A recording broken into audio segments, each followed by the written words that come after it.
Two. Hello, chefs. Good evening. We are back again. I'm Isaiah, the young Jedi chef, here with the Dragon Warrior chef, German Lamb, and the Phoenix Warrior chef, Noreen. We will be your host for today's podcast. You are listening to a unique podcast where we will discuss tough yet real topics that need to be heard in the industry. In this podcast, you will hear the truth real, raw, and unfiltered. Today, we have the honor of having Jeff with us to talk about reconstructing the hospitality industry in order to have healthier work-life balance and an enjoyable work environment. I'm excited to get started and jump right in. So without further ado, I'll let the star of our show, our guest, Jeff, introduce himself. Jeff? Hey, my name is Chef Jeffrey Schilssel, and I want to thank the three of you for asking me to come on. I do have some history between the two of the three of you guys. We'll talk about that in a second. But I've been actually in the industry since I was about 12 years old. And there was no labor laws back then, as much as they are now. Fun fact about me is I will not peel or devein shrimp or peel or take care of roasted peppers and clean calamari, because when I was 12, that was my job. I hate that. So you guys don't even know what that's like. I mean, Jermaine knows it because he's as old as I am, but you guys don't know that pain and agony of doing that stuff. I am actually a private chef and consultant, and I fly up back and forth to New Hampshire quite often. And I also travel around now internationally consulting for different restaurants. So it's a lot of fun. And I also forgot about this one. I'm an award-winning author. I just won about a week ago my book called The Craveable Obsessed Journals of a Food Addicted Chef, won number 4 in the world for the gourmet food cookbook from France. So I was pretty stoked about that. Wow. Well, thank you so much, Jeff, for being here. Super excited to have you. Very well accomplished. And like you said, you know the ins and outs of the industry. You've done all the grunt work. You've done all the hard stuff. And so super excited to have your expertise here with us today. So thank you so much. So for far too long, many stories have gone untold and many truths and realities of the hospitality industry have not been spoken on. In order for there to be a positive change for hospitality professionals on a grand scale, we must start small by telling our stories and being the change that we want to see in the industry. We're in such an amazing industry. We have the opportunity to help, love, and care for others in order to provide them with a memory that can take them and stay with them for a lifetime. However, in the process, we often forget about our own well-being. In order to take care of our guests properly, we must be 100% ourselves. So I want to start off today with storytelling, one of my favorite parts of the podcast. So when was there a time where your lack of health or well-being affected you at work, and what impact did it leave on you, and how did you learn from that experience? Chef Jeff, you want to start us off? Yeah, I'm smiling because I know Noreen is in Palm Beach, or in West Palm Beach in Boca. I actually was the property chef for the Marriott Singer Island. And I was working the line, and I actually ended up almost passing out. I went pale. Front of the house manager walked by and caught me, and it was like picked me up, took me to the hospital. Turned out I had high blood pressure. I was working at a time somewhere around 97 hours a week. I had one sous chef, one receiver for a hotel that had 7 outlets and about 450 rooms. Plus, we had rooms that were closer to the beach because they were condominiums, so people actually live there.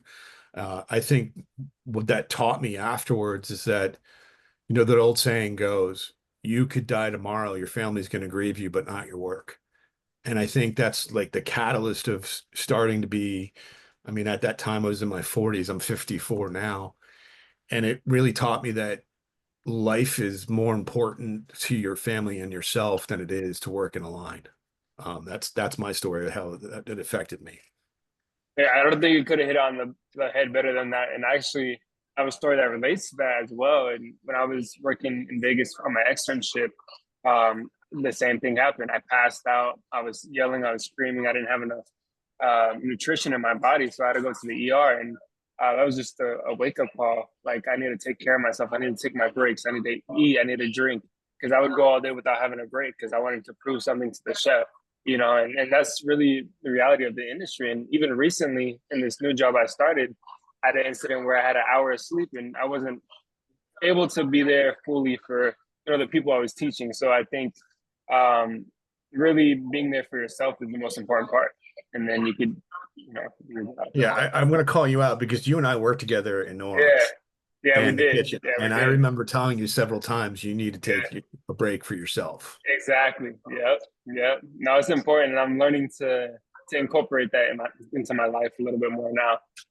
And Yeah, it's unfortunately because like sometimes like you wanted a balance. Like I think of all the times that I'm not a smoker. So uh-huh. all those smoke breaks the smokers were taking, I should have gotten a week off. But Mhm. now I'm thinking about it. We should actually have a break that's just like, I need a mental health break for 5 minutes to get off this line. If they're allowed Exactly, to take a smoke break, why am I not allowed to take a little break to get off the line? exactly. Yeah, that's how it should be. Yeah. Noreen, Chef Lamb, what's your take on it? Oh, absolutely. I think it immediately reminded me of when I took my first job in the food industry and I was still in healthcare. So I kind of had one foot in both places. I was working three jobs. I was still actively volunteering at the fire department. I'd had Friday night shifts every week, plus, whatever holidays and events and all that. And it was like you guys described, you're running on empty. You're not resting. I had a sleep schedule that was different every few days, overnight shift, wake up at 5 o'clock in the morning to go do, it was during COVID. So I was doing COVID testing in schools and I was driving around and I found myself in the ER as well. Because I just couldn't keep anything in my stomach. And it was just nonstop. And I went to all these doctors and I was like, what happened? And they're like, you just didn't have enough water and you need to eat a banana. And I was like, really? Something that simple sent me to the hospital for 2 days. And it's really the simple things I think we overlook throughout the day, you know, having water instead of a soda or having a snack that we know is full of protein instead of a chocolate bar, things that I see all the time on the line, like energy drinks can be used but there's too much of them, right? Like you're having an energy drink for breakfast, you're having it for lunch, you're having it on the line all the time. Maybe you just need a good night's rest. Maybe you need to get your energy from what we're eating. And I think that has stuck with me and it's something I look after as much as I can every day. You can't run on empty if you're not taking care of yourself. You can't take care of other people. And that's something that comes from healthcare as well. Like in hospitality, we're still taking care of people, we're taking care of guests. So if you can't put your best foot forward to do that, you're not going to find success. Yeah, and I can agree with you more, Noreen. And I like the point that you mentioned on sleep as well. And without the proper sleep, you can't function properly. It's almost like being drunk. It's equivalent. So sleep is essential, and nutrition, like you said, is essential as well. If you're giving yourself water instead of soda, you're going to be mentally more clear. Whereas if you're throwing junk into your body, it's like throwing the wrong gas into your gas tank. It's not going to run.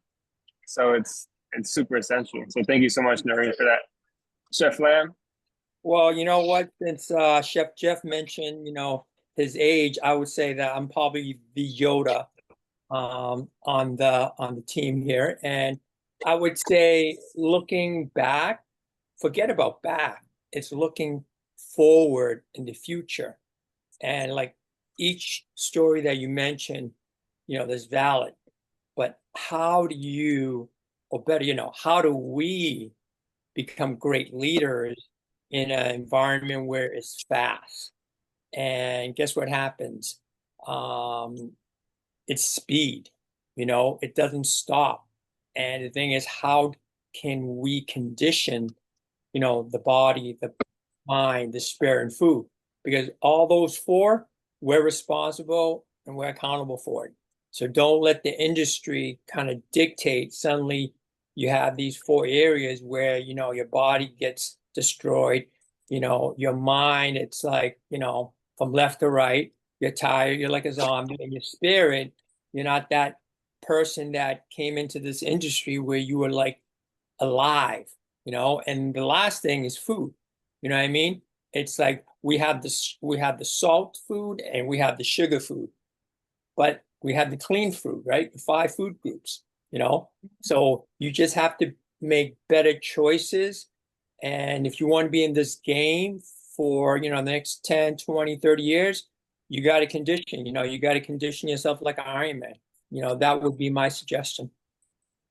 Oh, exactly. It's like you said, it's all about looking towards the future and how can we change, how can we make a difference, and that's super important. And that also leads us into our next question, actually. So, like I said before, it's super important to share your stories and to make it known. So, thank you so much for that, Chef. It's also important to recognize and remember what we have been through, so we know where and how we can make changes in our personal life and our life at work. So another thing that is very important to talk about and is not addressed enough in the kitchen culture is the culture of how we run our restaurants. So the days of chefs throwing pots, plates, pans might be over, but the toxic kitchen environment is still very much there and still alive, and still something that needs to be heard and talked about.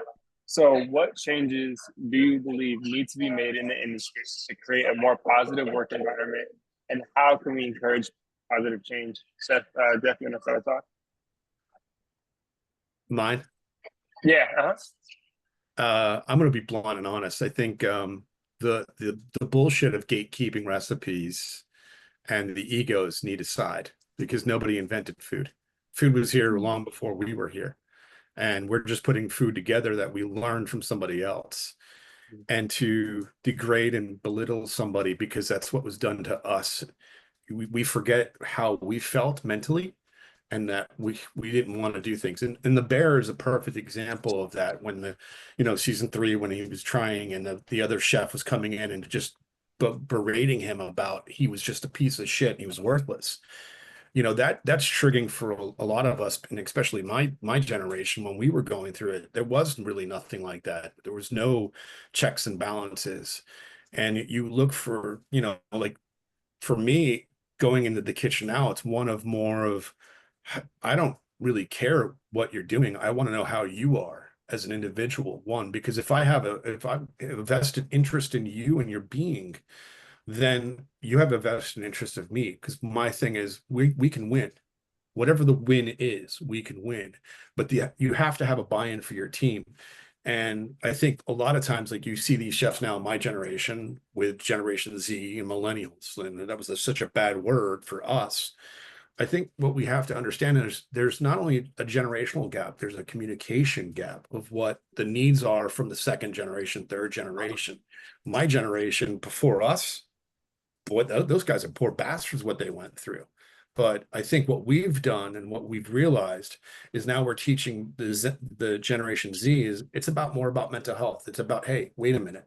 And we have to be more, I guess, less aggressive. And we have to be more aggressive at finding out what makes people tick so that there's a buy-in across the board. And I think that's a healthier option than just beating people up. Yeah, and I think it's about putting your ego to the side too, kind of like you said. Not about this is my recipe, this is my my kitchen, my way. I think it's about putting that ego to the side and saying your team is a part of your success. Without your team, you're nothing. So I think that's one of the biggest things to remember, and a lot of chefs don't realize that. Like, you're just the peasants and they're the head honcho.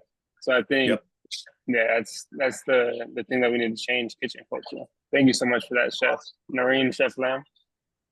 I love how you started off, Chef Jeff, with the idea of sharing recipes and just not gatekeeping. I think that's one of my favorite things about the team I work with now and the chef I work under. He is so willing to share, and a lot of other chefs are. And even the other day, I was helping make something as simple as a corn puree for a special we were doing. And it's just so tasty for me. I love fresh corn in the summer when it's, in season. And I looked at my chef, I said, I'm going to steal this recipe. And he said, you should, it's a good one. And I was like, thank you. And I wrote everything down. I have it in my notebook. And just that kind of openness creates that rapport that you were talking about, like checking in on people. Like, are you okay? Like, you're having a rough day. Can I help you with something in prep? Like, can I maybe share the load with you? And then the next time you need some help, they're there to help you too. And that kind of like collaboration is really positive. I love to see it. I'm lucky I work somewhere where we have quite a bit of that, but worked in places where that's not the case, in the industry and outside the industry. So I am very like grateful to learn from that and to hear from other managers and leaders like Chef Lamb and Chef Jeffrey. Like, you guys set the tone as the ones like that are managers that have the expertise, and hopefully, you know, us in the younger generation, we can learn from your example and also lead by example as we continue on in our careers. Yeah, I love that, Noreen, and I love what you said on sharing the knowledge is powerful, and it makes you more invested in your job as well. Because if you Right. work for somebody that's willing to share, it just makes it more enjoyable to go to work, and you want to work harder for them so you can learn more. So it's critical. So thank you so much, Noreen, for that. Thanks. Chef Lamb. Well, think about food. I would say the food part is the easiest part, because guess what happens, right? It's love. It connects. You go, or you throw in the trash, or someone says it needs this, it needs this. My suggestion would be is like, hey, the mental, the yin and yang, we could do this, and it's zero. Think about this. It's zero cost. You don't need to go buy anything. Just kind of breathe. I mean, you got the ocean, you got the forests, you got the mountains. You wake up in the morning, you know, you clean your mind, you know, you empty your lung, you know, it's like breathe. So one way it's like meditation, and you could do this at work, you know, you could do this while you're shooting the shit, you know, you could, instead of taking a cigarette break, you know, guess what? We talk about nature, you know, we talk about, hey guys, you know, how do we become effective when we're getting our ass kicked? You know, think about it. Are we drinking water? You know, instead of, you know, Red Bull, a soda, what's wrong with water with lemon? That's what I did. You know what I mean? So it's like practical skills that we all know, but someone has to be that leader and kind of bring everybody together. So this way, because the sharing is there, but the mental of how to have a lifestyle that is healthy, we're not doing a consistent job on this. Oh yeah, I agree. It's about switching those bad habits, like you said, that smoke break, into something constructive and positive. And like even Chef Jeff said, just having a 5-minute mental break, it makes a big difference. Being able to take that breath to yourself and process things and go back in fresh. It's super I think impactful. one of the most poignant thing that my friend does to me, who I go up to see in New Hampshire, I'll be running around because I've been working alone for 12 years. And sometimes you're just trying to get the stuff done that you need to get done. And he'll stop me and look at me and goes, "Where are you?" Because if you're not where you're supposed to be mentally, like Chef Lamb was talking about, you're not putting the fine details, the minutia that you need to do. So I think you have to ask yourself, and this is a way, like when he was saying meditating, you can do it while you're in the thick of it. Where am I right now? I'm right here on the fryer, and I need to make sure I get this done and make sure it's perfect all the time. And I think if you go in that stage and you look at yourself that way, I think things turn differently for yourself and the food that you're putting out. No, I couldn't agree more. It's taking that step back. And actually, that reminded me of a story when I was in culinary school. And I was very stressed out. I was behind on a lot of stuff. And I was kind of doing things that I wouldn't normally do. And I was ending up grinding the cheese rind into the food. So that's, you know, it's something where obviously I knew not to do that. But it's one of those things where mentally I wasn't in the right place. So I needed to take a step back and like, okay, let me reset. And then we get in the right place and then we get back to it. Because, you know, the stress makes you do crazy things sometimes. So super important, like you said, Chef Jeff. Thanks so much for that point. So, yeah, thank you for all that great advice. And another important factor of reconstructing kitchen culture and the lives of hospitality professionals is by changing the culture outside of work, changing what we do. It is very common in the industry for chefs or other hospitality workers to live the rock and roll lifestyle of addiction of drugs and alcohol. It is important to realize that what you do outside of work has a great effect on how you perform at work. So what are some healthy habits that you practice outside of work that keep you balanced? You want to start us off, Chef? Yeah, recently I've completely stopped drinking and stopped smoking weed. Those are my two vices. Obviously, my focus now is trying to get my addiction to food under control. And I always say this, and it's not jokingly. I wish I had a drug or an alcohol addiction because it's a lot easier to stop than because you have to still eat food. I think the biggest thing is when you're picking up something that you're doing, and I think this is the mentality we have to get away from. Oh, you did a great job in your shift drink. I think what we need to do is what makes you better. Is it going to make you a better chef to pick up that cigarette? Is it going to make you a better person to take that hit off the joint? Is it going to make you a better person to have that next drink? I think I have to go back to Anthony Bourdain when he was in Denmark and he was at Noma. And at the end of the shift, they all came out and Renee was saying, okay, what's your, this guy had to present, everybody had to present, or a certain amount of chefs had to present. And this young kid got up there and he presented it and they tweaked it and everybody critiqued him and it was just phenomenal. And Anthony Bourdain said, well, I guess it's going to go on the menu. And I think what Chef Renee said, I really took that to heart. He said, no, this is not him. This is not for my restaurant. This is for him. This is a gauge to where he's going to be and where he is on that journey. And it really hit me because that's the type of community that we need in this industry. We need people like Chef Renee and others to say, what you're doing, you're on the right track. But here's the thing, if you weren't doing it the right way, he still went through the process of where that person was going and not belittling him or just taking him or ripping apart or stealing that and then being a gatekeeper to that recipe. And I think that is, bar none, that's what we need to do.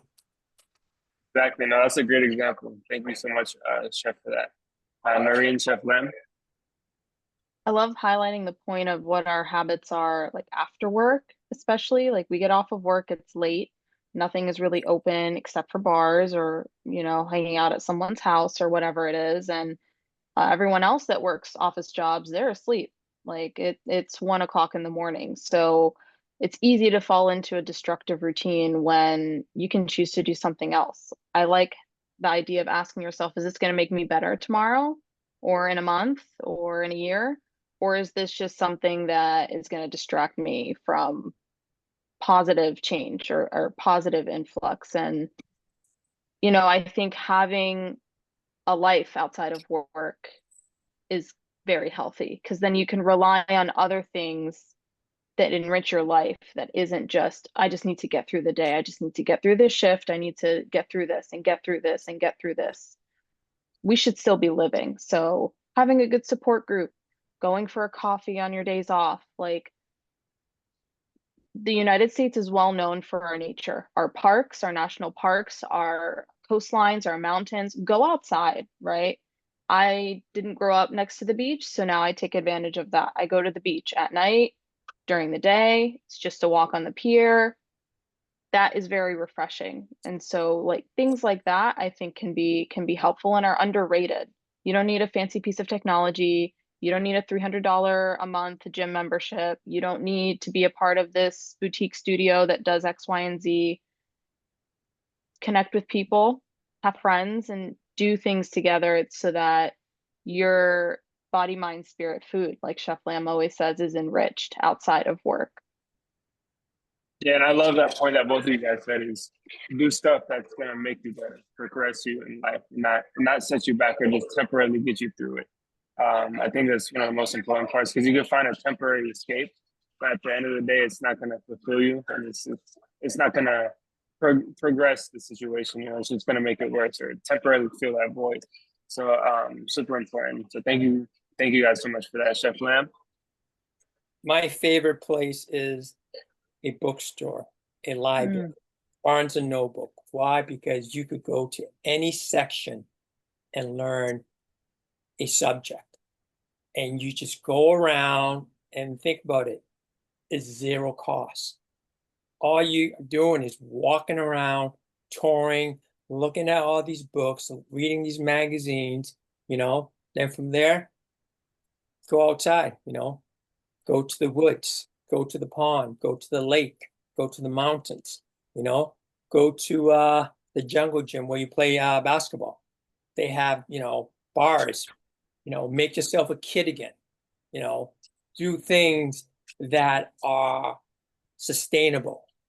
And to me, that's what I found that helped me. You know what I mean? So all these things like, hey, it's right in front of me.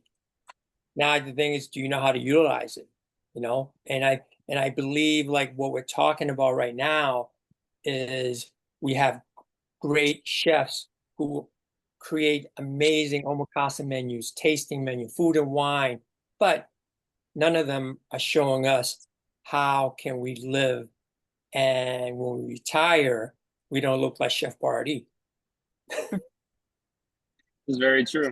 And like you said, it's what you do outside of work. You could be the greatest chef in work, but if outside of work, all you think about is work, and all that does is stress you out, there's no point. You got to have life outside of work, and then let work be a part of it, but not everything. So that's super important. And I like you wanted said, to, yeah, go for it, Noreen. sorry, I wanted to jump in because Chef Lamb made me think of something really important, the library. So if you're not sure where to start with like activities in your local area, the library is a great place to start because they have reading lists, they have local communities, bulletin boards full of things, free activities. Like my brother and sister-in-law, like they go to the library every couple weeks. Oh, we did basket weaving. Oh, we did this tasting. Oh, we learned about this kind of fabric. Oh, we learned about this. We went out and learned about composting, all for free. So it's a great place to start. If you're not sure what to do, you're not sure what activities you like, go to the library. It's free. Our taxes pay for it, so we might as well utilize it, right? Exactly. And knowledge is power, and knowledge is everything. And that's something that nobody can take from you. So, and you when you learn more, you become more powerful. So thank you so much for that, Chef Lam and Noreen. So I believe that a big part also of cultural shift in the industry is mentorship. So I believe that having a solid mentor in life is essential to success in any profession and just in life in general. So how can someone find a mentor, and what qualities should they look for in a mentor? And then how can you be a mentor for somebody else? Chef Jeff? So, I struggle with this one because it's not just the mentor that's mentoring. The mentor has to become the mentee as well. Because again, like I was talking about with generational gaps, there are new things that are coming out as far as techniques are concerned, as far as cooking is concerned. There might be something that somebody else learned because they were at a different restaurant that they did things differently. And that's a way for me to then develop my repertoire of my arsenal of whatever my goods are. I think what you need to look for is things like when I was in my externship, I didn't want to be like my executive chef. I didn't want the knives thrown at me, the pots and the pans. I realized how that made me feel. What I wanted to be was something totally different. And I wanted to look for somebody that was totally different. My sous chef at the time was that person. So Frank Liberoni, I mean, he and I are still friends and we still talk. Alan Lazar is another great mentor of mine. He's in Palm Beach and was my butchering teacher for Johnson & Wales. So I think what you're looking for is characteristics of somebody who really knows the ins and outs of what you're looking for, because each individual has to look for something different. It might be that I got into butchering because I loved breaking down animals. So that's one of the reasons why Alan became my mentor. But again, I think it's really important to stress this. You're not just the mentor. The person you're mentoring has to be the mentor to you as well. It's a two-way street. It just can't be one-sided. And again, especially with mental health, with the generational gap, Generation Z knowing and being more alert and I guess staunch about their mental health, it's the other guys that are out there need to learn from them as well. Exactly. I love how you mentioned it's a two-way street. You gotta, it's important to be a mentor, but also important to be mentored as well. And you kind of have to be able to take advice and have to take positive criticism and learn how to handle it. It's essential and super important. Noreen, Chef Lamb. Yeah, I think being very open is really important, and being present, like we talked about in this podcast. Like, this is where I am. This is who I'm surrounded with. This is who I can learn from. And a piece of advice I've been hearing over and over again is finding a mentor, but you also become a mentor. And that exchange is really important. And, you know, mentoring your peers as well and having that free exchange. And that's something I'm still learning how to do. And I think something like Chef Lamb and I have talked about is that it's very individual too. You need to know yourself, you know, you have your own personality, your own way of speaking, your own set of knowledge, your own expertise, and other people bring a different set of those to the table as well. So just being open and learning about yourself and where you are and being present can bring a lot into a mentor mentee relationship. And I want to say, I think anybody could really be a mentor to anybody. And in the sense of age doesn't really matter. You know, you could be a mentor to your peers, you know, somebody younger than you could be a mentor to you. It's all about how they, you know, show you the way and what you see in them, the values that they bring to you. So that's, I believe, is essential. Chef Lamb? Well, you know what, Chef Jed talked about mentor and mentee, and to me, I look back at it when I worked at the Ritz in Boston. Those 4 years were my, you know, my grad, my PhD, my doctorate. And after when I left there, that didn't happen again. And I was like, wow, you know, and when I was there, I had all these chefs from, you know, from Europe, and they just gave me a part of who they were, you know, from the cold side, from the hot side, you know, from butchering, from the sweet side, and, you know, they gave me all angles. And for me, you know, I was, you know, blessed to work with someone that was able to say, hey, come in, you know, you want to get some chocolate on your face, go ahead, come on, you know what I mean? Or you want to burn, you know, burn something, you know, burn a sauce, you know what I mean? You want to butcher, is just you know, those memory, I feel they're different than today, because think about where our country is at right now. You know, hospitality, it's all about white collar, and guess what? They have the bank to do catering and banquets. You know what I mean? I mean, the blue collar is strong, but they don't book breakfast, lunch, dinner for the next 3 days for, you know, for banquets. So understanding, you know, the business world affects how people mentor, you know, because when I started, all my chefs were not SOBs. Today is a different game. You know what I mean? Because a lot of people are under that, you know, pressure. And that's what it is, you know, and it's normal, it's healthy, but also they never got mentored. So shame on them.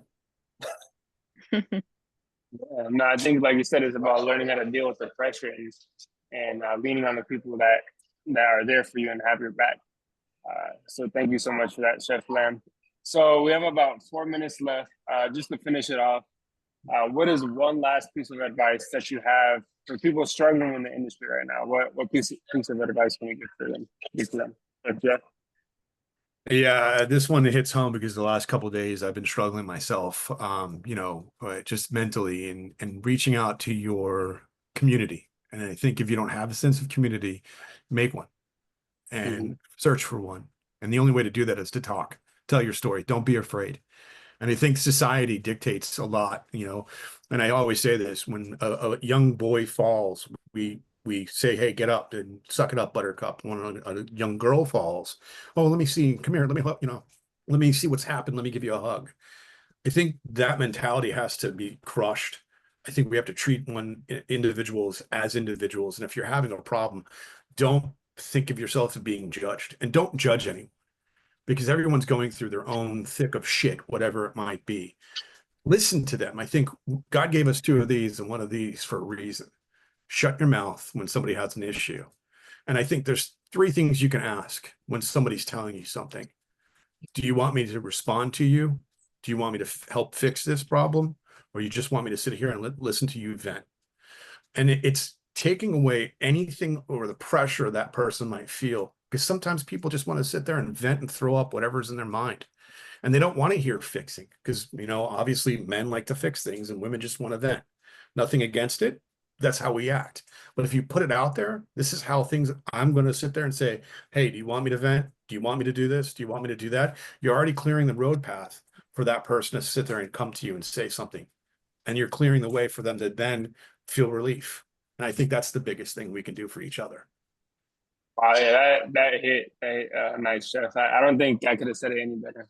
That was super powerful. So thank you so much for that. Yeah, of course. Less than a minute, Noreen, Chef Lamb.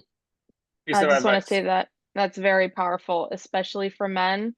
Mental health is a human problem. It is not gendered. So take care of yourself, be open. Real quick, since you made that comment, 3 men will kill themselves before 1 woman. Yeah. So that's how much Yes. important it is. Very, very important. Chef Lamb. Well, you know, just listening to Jeff about far as, you know, male, we're caveman, but also we do wear apron. So what does that do? It softens us, you know? So to me, this is why I always say the yin and yang is the most difficult task every day, because you got to balance your mental. You got to balance everything where you don't crash and burn. You know what I mean? And to me, it's just showing someone, hey, this is how you heal yourself. And, you know, for me, at my journey right now, that's what I do. You know, like, yeah, is it beautiful to turn your body into Bruce Lee? Hell yeah. But are you going to listen? Are you going to do some push-ups? Are you going to, you know, are you going to run? Are you going to eat clean? You know, are you going to go to a library and start turning the page? That's up to you. Exactly. Well, thank you so much for being here on this podcast today. We really appreciate you. Thank you Chef very Jeff, much. it's been a pleasure. It's been awesome. And thank you for all our listeners. Not only will you be impacted, but those around you will be too. So thank you so much, and see you on the next podcast.